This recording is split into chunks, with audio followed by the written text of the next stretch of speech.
At least ipasa, hindi ka naman hindi bagsak.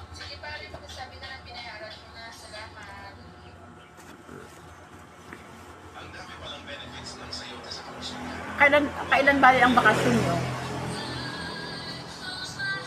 Gerard.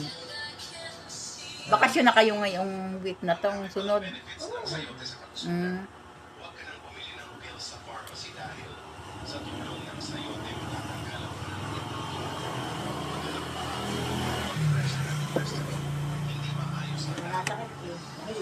At least pasado ka.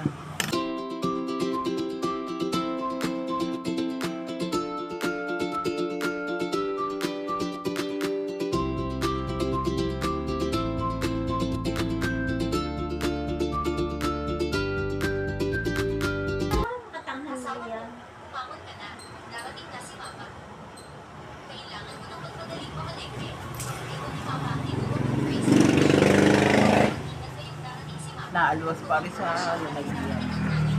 Babalik na lang ko.